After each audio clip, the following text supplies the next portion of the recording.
Testing. Okay.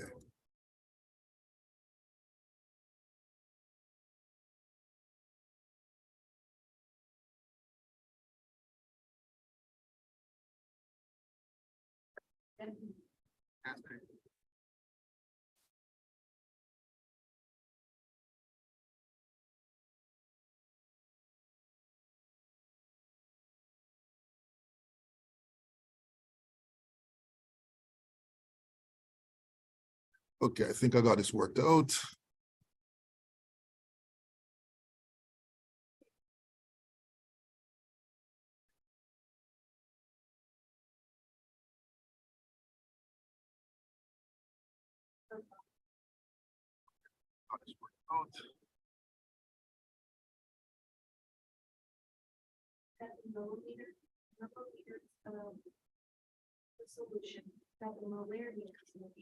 Okay, so let's get things started now. So let me share my screen. And then if I can find the PowerPoint.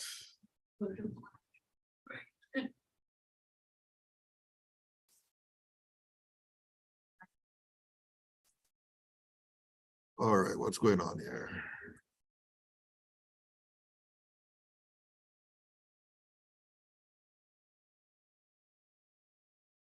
Okay. All right, so let me scroll down to where we left off the last time, which I think is right.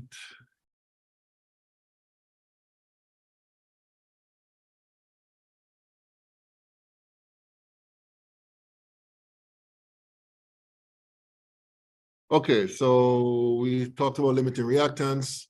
Okay, so the next thing we're going to talk about is yields in chemical reactions. And again, this is something, a topic that you should have met before in high school chemistry or introductory chemistry. And it has to do with the fact that in practice, what you'll find is that if you perform a reaction and you end up with a certain amount of product, the amount of product that you'll end up with is very often less than the amount of product you expect based on the amount of reactants that you start off with. All right. And there are several reasons why this would be the case.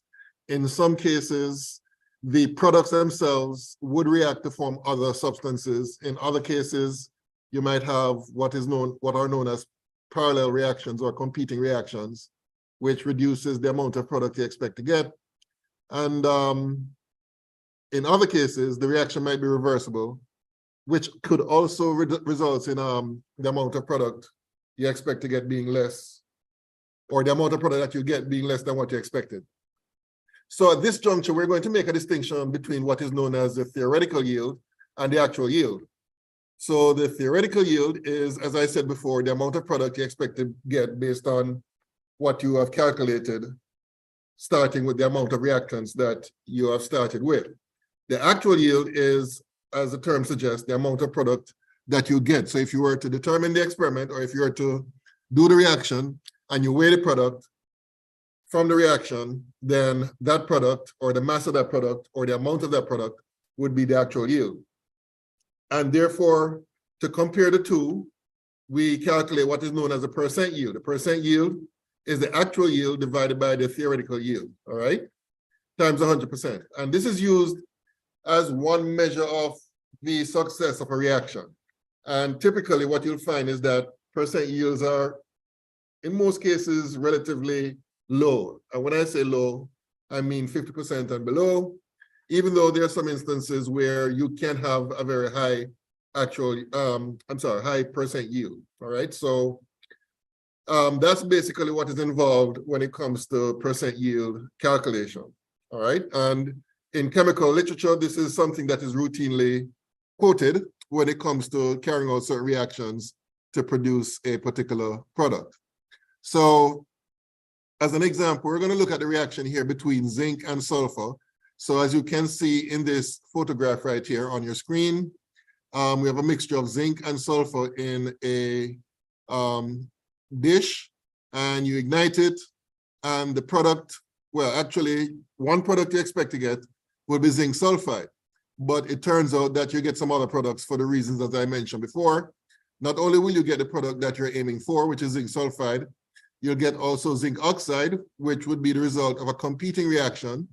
You have some unreacted zinc, so not all the zinc has reacted. And you also have impurities from zinc and sulfur. So therefore, basically, the percent yield would be less than 100 in this particular case for sure, all right? And this is just one simple example, which is basically what you'll find in most reactions. It's very rare that you'll find a reaction that would give a total quantitative yield of 100%. Okay, so unfortunately, I don't have an example here. Hold on, I think Miss, oh, she's saying that she can hear now. Okay, so I don't have an example on the slides here, but in your, you know what? Let me see if I can find one so I can work it out for you, and then you can work on, no, why is this thing not cooperating?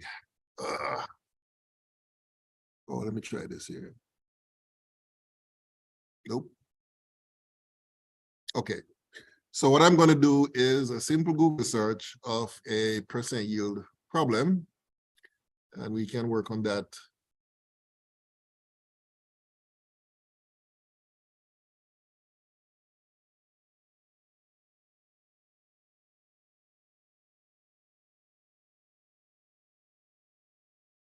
Okay, I'm just going to look for a simple one.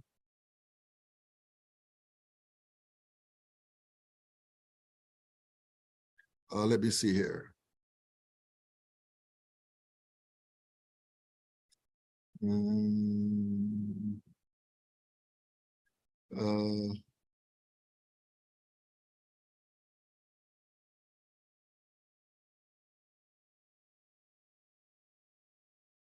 Okay, let's see.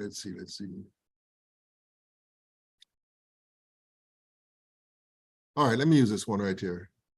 Stop wasting time searching.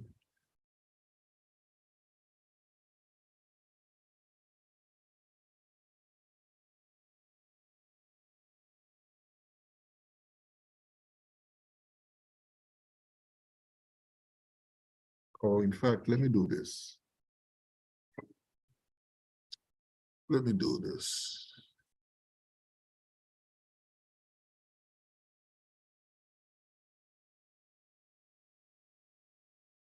And let me see if this would work.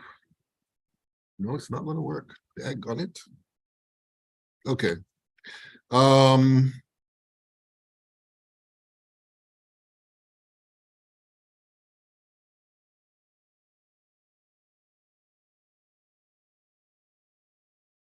Okay, so this is the question here.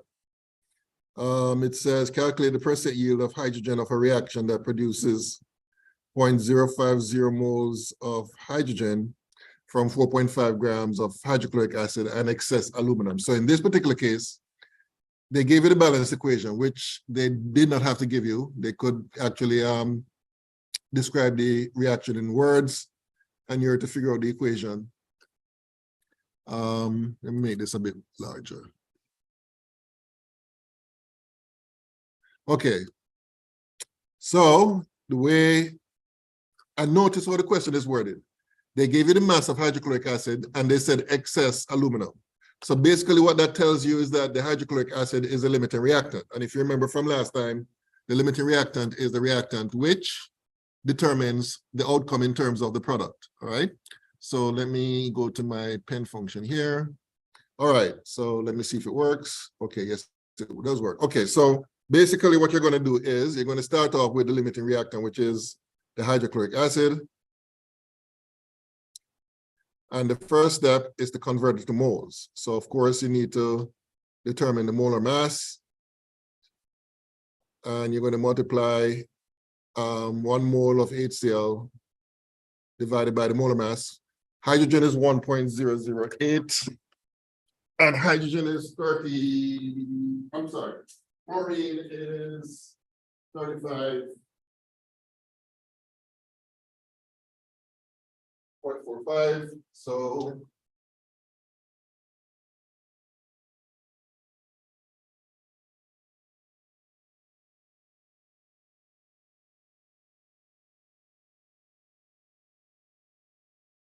okay, so chlorine is 35.45 plus 1.008. So the molar mass of hydrochloric acid is 36.46, and that goes here, 36.46 grams. And then the next step is we look at the mole ratio between hydrogen and HCl. Now, based on the balanced equation here, for every 6 moles of hydrochloric acid, there are 3 moles of hydrogen.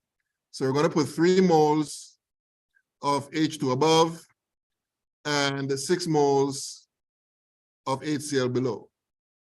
And then, well, that's basically it for this stage. All we have to do now is calculate the moles of hydrogen.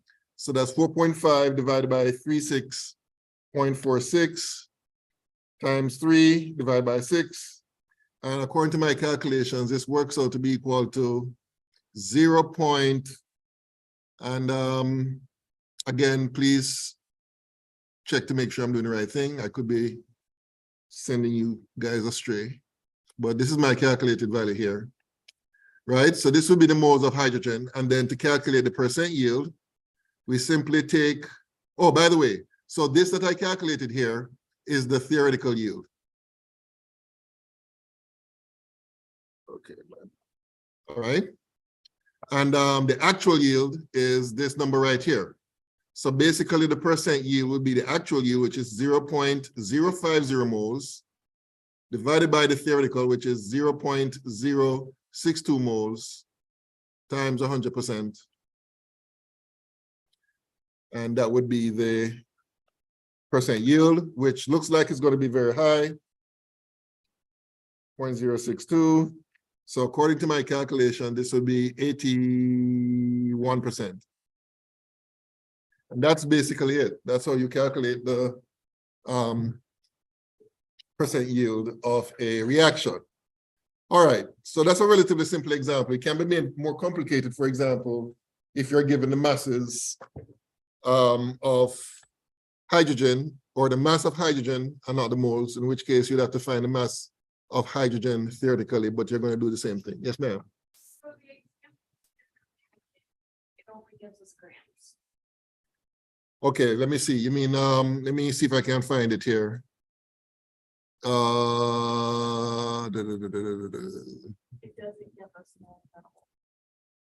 Well, in that case, well, let me find it first before I say what I was thinking of saying. So,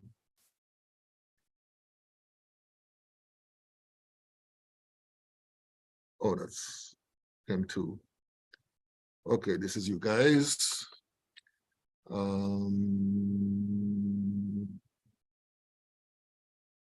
Let's see. Assignment number 3.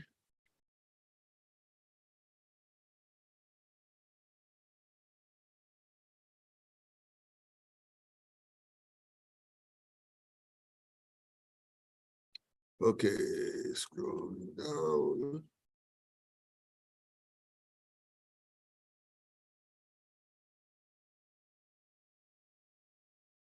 What question is it? Question number 12?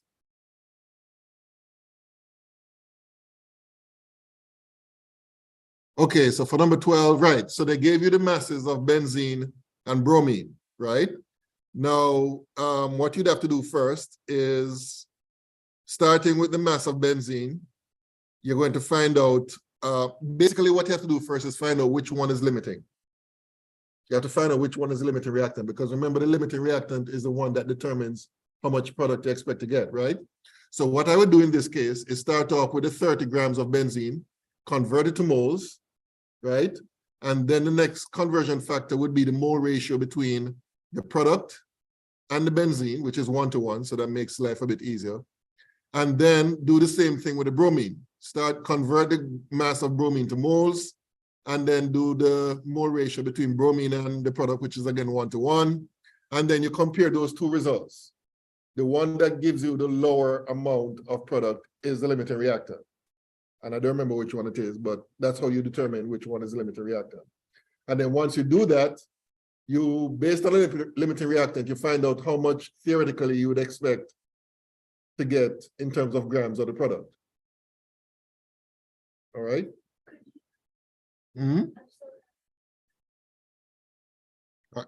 All right, let me do this. I remember it from last semester, but like I know the basic of it, but I'm trying to Shoot. really. You didn't learn it last semester? Is there way- if I took a 3 different questions, but- Okay, so basically this is the equation. It's C6H6 plus Br2 to give C6H5Br plus HBr, all right? So the first step is we start off with 30 grams of the, oh Lord, okay. We start off with 30.0 grams of the C6H6, right? First step is that we convert it to moles. So we're gonna have 1 mole of C6H6. And, yeah, 6, sorry. And down here would be the molar mass, which if I remember correctly is 78 point something. Let me calculate it. 6 times 12.01 plus 6 times 1.008. Okay, 78.11 grams of C6H6, all right? Yeah, that's the molar mass of the benzene. And then the next step is that we look at the mole ratio between the benzene and the bromobenzene, which is a 1:1 mole ratio. So basically 1 mole of C6H5Br would be at the top, and 1 mole of C6H6 would be below. And you work that out. So that would be 30 divided by 78.11. And according to my calculations, this works out to be equal to 0.384 moles. All right. And then now we do the same thing for the bromine. What was the mass of the bromine? 65.0. Okay, so now I'm going to do the same thing pretty much with the bromine. So that would be 65.0 grams of the Br2. And then we multiply by 1 mole of bromine divided by the molar mass. The molar mass of bromine is what? 70. Can somebody look it up in the periodic table? All right. I can't see it from here. My eyes are.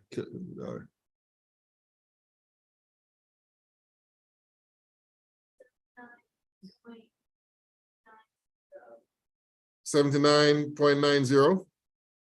We have to multiply that by 2. So that would be 159.8. 159.8 grams of bromine. All right. And then again, as we did before, we look at the mole ratio between the bromine and the product C6H5Br. 1 mole of bromine. Okay, so that will be 65 divided by 159.8 times 1. So according to my calculations, this works out to be 0.406 moles. So as I was saying before, when we get to this stage, we compare this number to this number. And because this one is the lower value, that tells us that this would be the limiting reactant. All right. So in order to answer the question, because remember the question is asking for, let me see what the question is asking for. What is the percent yield, right? So what we're going to calculate based on this is the theoretical yield. So I'm going to introduce one more conversion factor to the lower number here, where down here you're going to have 1 mole, and up here you're going to have the molar mass of the C6H5Br. So I need to calculate that. So bromine is 79.9, you said? Right? Okay. Plus 5 times 1.008 plus 6 times 12.01. Okay, so according to my calculation, this part here works out to be approximately 157.0 grams. So when we work this out here, that times 0.384 gives 60.3. All right, so you're going to get 60.3 grams, and that would be the theoretical yield. So to get the percent yield, which I'm going to do up here, the percent yield is going to be equal to the actual yield, and the actual yield is given in the question, 56.7, right? So you're going to have 56.7 grams divided by the theoretical, which is 60.3 grams times 100%. And that would be the theoretical yield, I mean the percent yield, 56.7 divided by 60.3. So according to my calculation, this works out to be equal to 94.0%. And that's it. Does that jog your memory now? Yeah. So that's basically how you calculate the percent yield. So based on, let me see here, let me go back down to this here.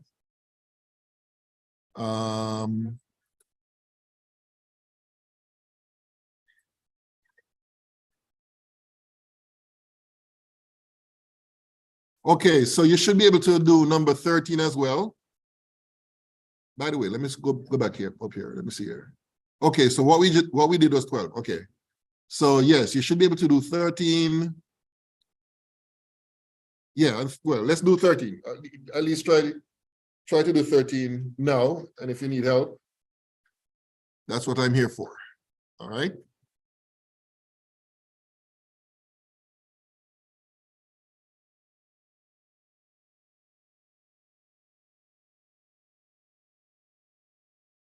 Now, in the case of 13, you need to figure out what the equation is first before you do anything else.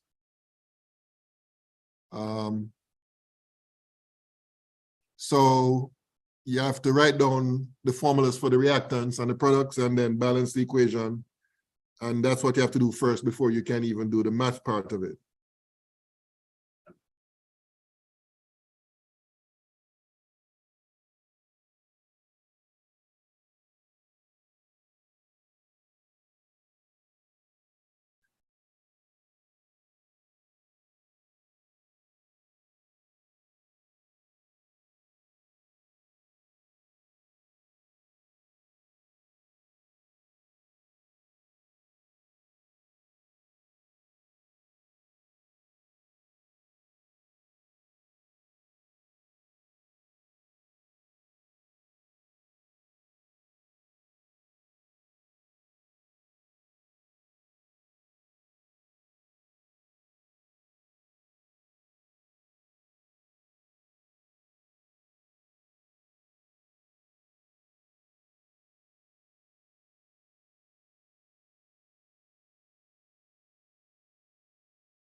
Sorry. Oh, you're okay.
Having fun so far?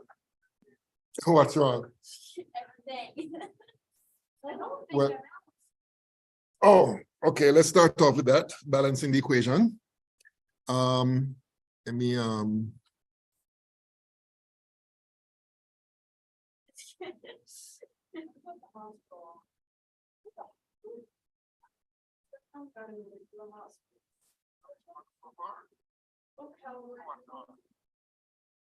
Yeah, she just had surgery.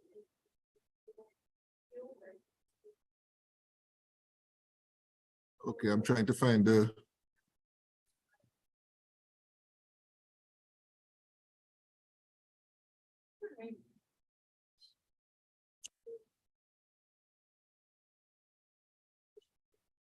Okay, so here's a question. All right, so the reaction, okay, first we have to figure out what the reactants are. The reactants are what? All right, very good. So,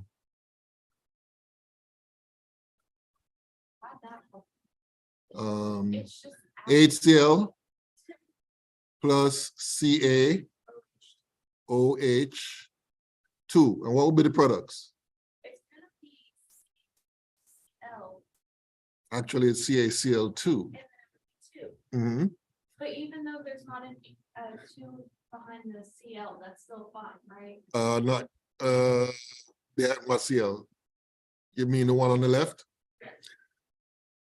Well, we have to balance it, so 2 would have to come somewhere over the other side, but first we have to figure out what the other product is.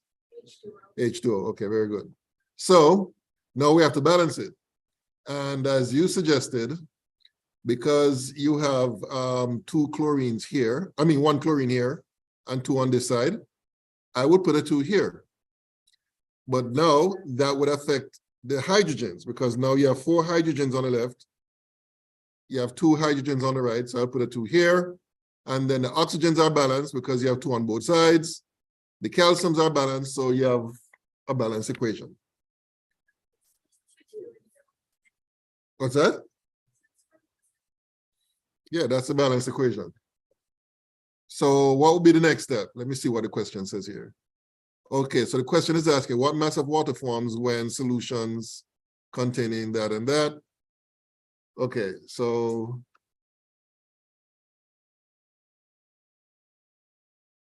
oh, this is not a percent yield question, but it's a limiting reactant question anyway, so we might as well do it. I thought there was more than 1% yield question. Okay, so now that I just need to write these down. And I was like trying to think of how we would do that. with the scale. Yeah, it's not a percent yield question. Yeah. Yeah, like we did last class, 7.62 grams of calcium hydroxide. I'm just writing down the numbers here. 7.62 grams of calcium hydroxide. Okay, all right, so what would we do? Because the question is asking for us to find out how much water will be produced based on these masses of the reactants. So what would be the first step? If you remember what we did the last time, what's the first step in the case of HCl? We're gonna go from grams to moles. Okay, so how do we do that here in this conversion factor? 1 mole. 1 mole of HCl. And what down here? Molar mass. Right, so the molar mass, I think we calculated it before, it was 30. Yeah, that sounds right, 36.46 grams of HCl, all right? And then what's the next step? Between what and what? Between, HCl. okay. Okay, so the mole ratio will be what? You have 2 here, and you have 2 here, right? You have 2 here. Okay, so here you're going to put 2 moles of H2O and 2 moles of HCl. All right. So we have to work this out. So 3.27 divided by 36.46. So according to my times, okay, that's 1. So according to my calculation, that'll be 0.0897 moles of H2O, all right? Okay, so what do we do now with the calcium hydroxide? Same thing, right? Convert to moles. So 1 mole of calcium hydroxide above, and down here the molar mass. So if I remember correctly, calcium has a molar mass of 40.08 plus oxygen, which is 16 times 2, so that's 32, plus hydrogen, which is 1.008 times 2. Okay, so according to my calculations, the molar mass of calcium hydroxide would be 74.10 grams. All right. Okay, what would be the next step? The mole to mole conversion. Okay, so what goes above here and what goes below here? 2 moles of H2O would go up top over 1 mole of calcium hydroxide.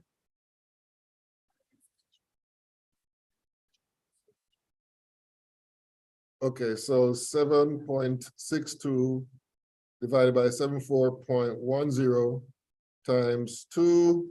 And according to my calculations, this works out to be equal to 0.206 moles of H2O. So what does this tell us? Nope. HCl. Exactly, because this number here is lower than this one. That means that the HCl would be the limiting reactant. So therefore, this is what we'll be working with in terms of the product outcome. So the question is asking for the mass, right?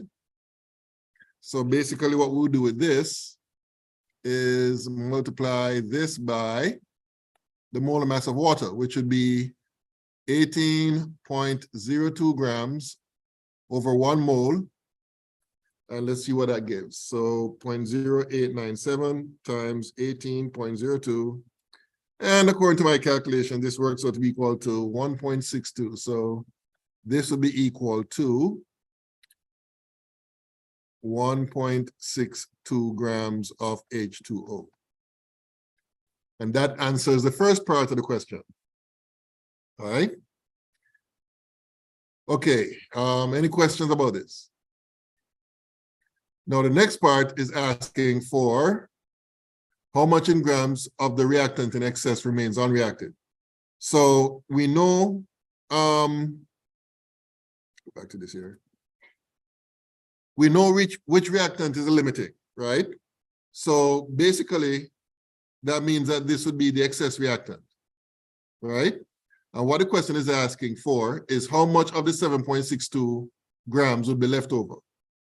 So we have to find out how much of it reacted. So how do we find that out? We start again with the limiting reactant. 3.27 grams of the HCl converted to moles as we did before. So we're going to have 1 mole of HCl above and 36.46 grams of HCl below. But this time, we want to determine how much of the calcium hydroxide reacted. In other words, we have to look at the mole ratio between the calcium hydroxide and the HCl, which would be a 1:2 mole ratio. So basically, down here, we're going to have 2 moles of HCl and 1 mole of calcium hydroxide. And then we have to convert this to grams. So we have to multiply by the molar mass of calcium hydroxide. So I think we calculated that earlier, did we?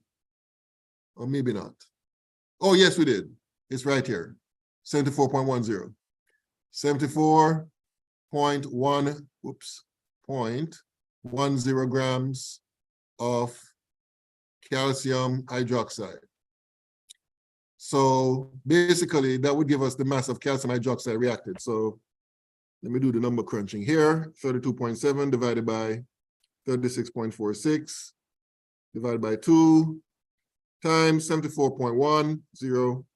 So according to my calculations, this works out to be 3.32 grams. And please note, this is the mass of calcium hydroxide that reacted. All right. So how do we find out how much remains? Since we know how to calculate, this is the amount of calcium hydroxide reacted. Subtract what? So let me write here, calcium hydroxide remaining.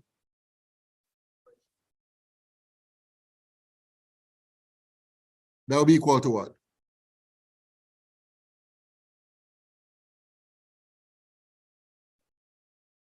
This is the amount that reacted, right?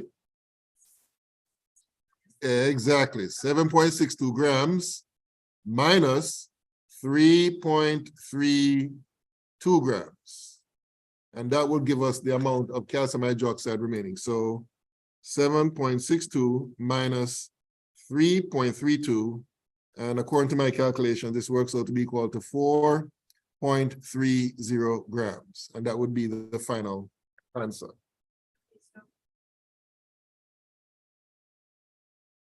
All right. Any questions about this? Any questions? Okay. So let me go back to the PowerPoint, if I can find it.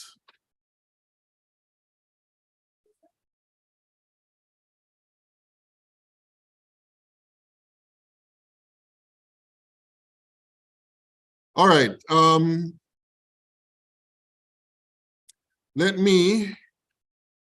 Okay. So let me talk about solutions and solution stoichiometry. So we all know what a solution is, a homogeneous mixture of two or more substances. And there are two parts to the solution. You have the solute and the solvent, right? The solute is the substance being dissolved. The solvent would be the substance doing the dissolving. And I think you were introduced to the concept of concentration before. No, we haven't. We talked about it in the lab, but not lecture. So, but no problem. So concentration. It's basically a measure of the amount of solute present in a given amount of solvent or solution. And, you know, when we talk about a solution that is more concentrated than another, basically that's what we're talking about. And a dilute solution is a relative term as well. It means that the concentration is less compared to another one. So those are basically qualitative terms, not quantitative terms, but we can express concentration quantitatively in different ways. Now, the one that we'll be talking about today, which you'll be familiar with, some of you in my lab would remember we did this experiment dealing with dilution. And I talked about the definition of molarity, which is moles of solute divided by liters of solution. Okay, we can talk about that later. But that's the definition of molarity, right? So therefore, for example, oh, and by the way, let me just say here that the units of molarity is can be expressed in one of two ways. Now, based on this equation here, since the units on this side here would be moles, and down here would be liters, then we can express the units of molarity as being moles per liter, but that would also be the same thing as M, right? So whenever you see uppercase M, you should understand it means the same thing as mole per liter. So for example, down here, you have a solution that is 0.35 M sucrose. What that means is that for every 1 liter of the solution, there's 0.35 moles of sucrose in that solution, all right? Please note that as far as the denominator is concerned, it's referring to the volume in liters of solution, right? And not solvent, and that's very important, all right? And just to give you an idea as to how you make a solution accurately, or as accurately as you can, these are the steps involved, and you had some experience with this in the lab class. Basically, you have to weigh a certain amount of solute, which is based on your calculation. Of course, you have to have a predetermined volume in mind. And once you determine the mass of the solute, you weigh it on a balance, and then you add it to your volumetric flask, which is a very expensive and accurate glassware, which is used to measure a specific volume of liquid. I think in this particular example, that is a 1 liter flask. These flasks, they come in different sizes, all right? So in this example here, we're weighing 0.01000 moles or 1.580 grams of potassium permanganate. And then you're going to add it to the water in the flask, make sure that all the solid dissolves, and then you add enough water until the final volume is 1 liter, all right? And basically all you have to do from here is stopper it, swirl it around to make sure that the solution is homogeneous, and that's basically how you make up your solution of a specific concentration. But you have to do some calculations first. And I think, well, not I think, I know that these are some examples of the type of calculations involved. Okay, so let's look at this first question. It says, what is the molarity of a solution in which 333 grams of potassium hydrogen carbonate is dissolved in enough water to make a 10.0 liter solution? I think I should be able to squeeze in, let me see here. Come on. Okay. So basically what you're going to do is take the 333 grams of potassium hydrogen carbonate, KHCO3, and you have to convert it to moles, right? So you're going to have 1 mole here and the molar mass. Okay, so potassium is what? 39. What's the molar mass of potassium? I think it's 39.10. Correct me if I'm wrong. Okay, plus 1.008, plus 3, plus carbon, which is 12.01, plus 3 oxygens, which is 48. So according to my calculation, this works out to be equal to 100.12. So 100.12 grams, all right? So basically, you're converting from grams to moles, right? And then now, whatever we get for, as a result of that, you're going to divide that by the volume in liters, which is 10.0 liters. So let me do this now. So 333 divided by 100.12 divided by 10.0 liters. And according to my calculation, this works out to be equal to 0.333 M, all right? And that's basically how that is done. Okay. I forgot that I have a copy of this here, which I think includes, yeah, okay, good. And that's basically how the first example is done, all right? Any questions about this? Any questions? Any questions? All right, so what I'm going to do now is move from this to my writing. Come on, man, what's going on?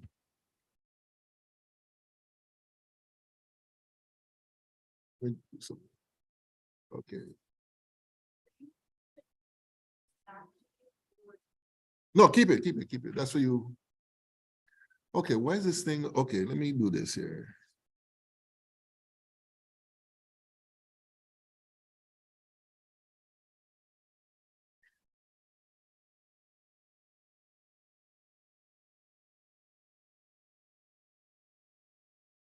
This thing is not cooperating.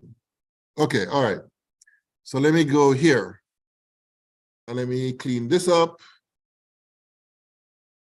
All right, so the next question is, we want to prepare a 6.68 molar solution of sodium hydroxide. It says how many moles of sodium hydroxide are required to prepare 0.500 liters of the same concentration. So remember now, you're given the molarity and the question gave you the volume, right? So basically for this question here, what I would do is start off with 5.00 liters of the sodium of the solution, and I would multiply that by the molarity. And the molarity is 6.68 moles over 1 liter. And that's it, right? So what does that give? 5 times 6.68.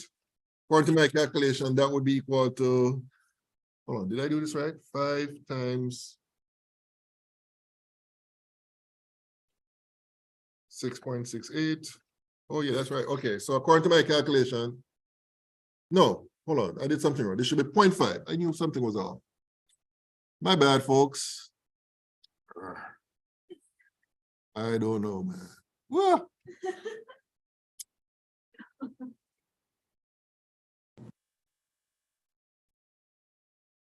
okay, The whiteboards after you're trying to erase without the. yeah, like realistic, eh?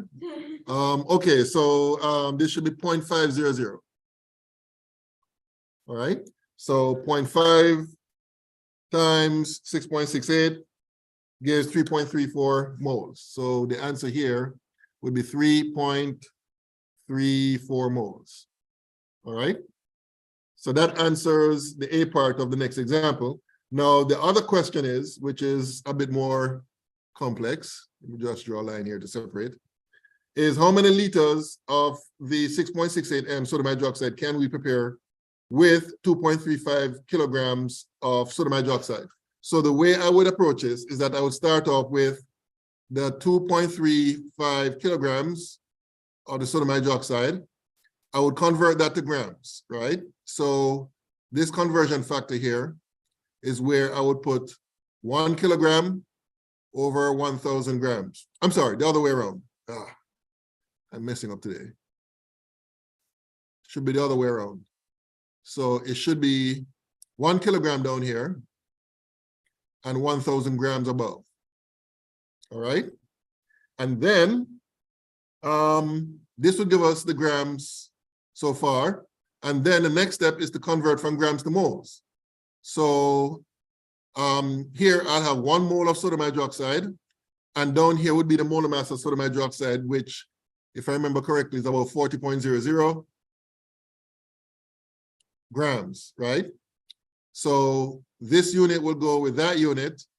And then the next step is to multiply by a conversion factor, which represents molarity. And that would be, the molarity is 6.68 m. So the way I'd set this up is that I'd have 6.68 moles down here and 1 liter above, so that the mole units will cancel out, and you'll be left with the final answer expressed in liters, which is what the question is asking for. So let me do the number crunching here. 2.35 times 1,000 equals that, divided by 40, divided by 6.68. And according to my calculations, and again, folks, please confirm this to make sure I'm telling you the right thing, but according to my calculation, this works out to be 8.79 liters. And that's the answer for the B part of the second example. All right. Okay, any questions about this? Any questions? Okay, so the last example, let me just get rid of this here. The last example says, the label of a stock bottle of aqueous ammonia indicates that the solution is 28.8% sodium hydroxide by mass and has a density of 0.898 grams per mil. Calculate the molarity of this solution. All right, so remember, molarity by definition is the moles of solute per liter of solution. So I would say that the best way to tackle this is to start off by assuming 1 liter of solution, right? And if we can figure out the number of moles present in that 1 liter of solution, then that number would give us the molarity. So the first thing I would do here is that based on this question, I would first find out the mass of the solution based on the density. But first I'd have to convert the liter to milliliters. And the reason why is because if you look at the question, it gives you the density in grams per mil, right? So what you'd have to do first is convert from liters to mil. So down here, I'm going to put 1 liter of solution down here. And up here, I'm going to put 1,000 mils. Whoops, mils of solution, all right? And then the next conversion factor is where I'll multiply by the density of the solution, which is 0.898 grams of the solution divided by 1 mil of the solution. All right. So let me do some cancellation of units. That would go with that. That would go with that. So up to this point, we would have determined the mass of the solution. The next step is where the, 28.0% comes in, because that 28.0% represents the percentage of ammonia in the solution. So what does that mean? That means that for every 100 grams of a solution, there's 28.0 grams of ammonia present, right? So the way I would represent that here is that I would put 28.0 grams of ammonia above as a numerator and 100 grams of solution below. So that this would go with that. And then the next step would be converting the grams of ammonia to moles. So therefore, nitrogen has a molar mass of 14.01 plus 3 times 1.008 for the 3 hydrogens. So according to my calculations, the molar mass is 17.03. So down here, I'm going to put 17.03 grams of ammonia. And up here, I'm going to put 1 mole of ammonia. And I would work that out. So let's see what this gives. 1,000 times 0.898 times 28 divided by 100 divided by 17.03. So according to my calculations, this works out to be equal to 14.8 moles of ammonia. So what we have just calculated here is the moles of ammonia that would be present in 1 liter of solution. So therefore, we can say that the molarity of the solution will be equal to 14.8 M. And that's how that is done. All right. Any questions about this? Any questions? All right, so let me see here. That's pretty much it, I think, for this chapter. Let me just check. Oh, we haven't talked about dilution yet. Okay, I'll leave that until next time. That's a very and stoichiometry, solution stoichiometry. So I'll leave that for next class, all right?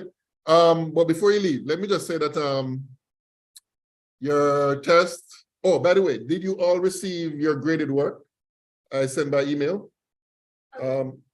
Assignments 1 and 2. If you haven't, just send me an email and I'll send it to you, all right? And I think I've posted the answer keys for assignments 1 and 2. So you can have that, you know, if you have any questions, you can refer to that as well. So your test next week will be based on 1 and 2, all right? The thing is, we won't finish 3 until Thursday. Oh wait, no, sorry. I keep thinking it's the high. Right, the thing is, we won't finish 3 until Thursday.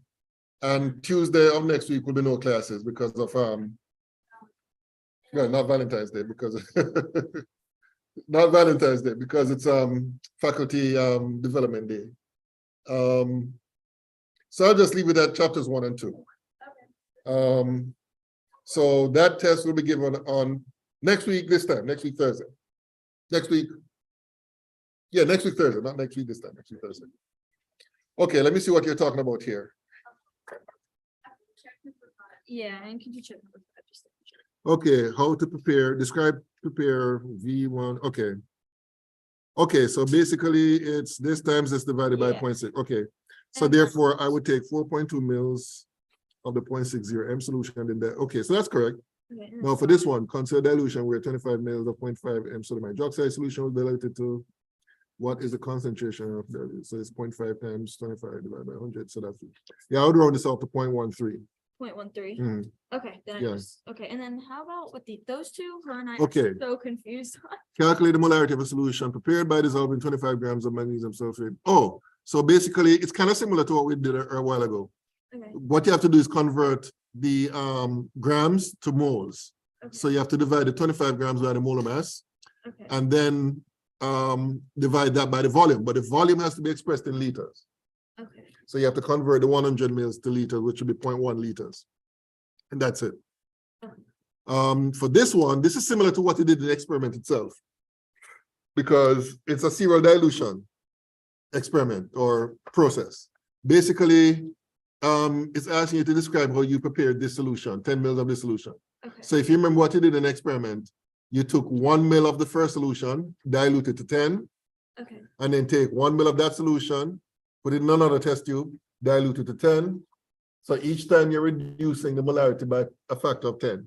So therefore, you're going to basically continue that process until the final solution concentration would be 0.000. How many zeros? 4 zeros, 1. And that's what you do. So it's basically very similar to what you did in the experiment. It's actually describing, let me show you. This right here. okay, All right. And that's it. thank you. Okay. Let me get myself together here for my next class.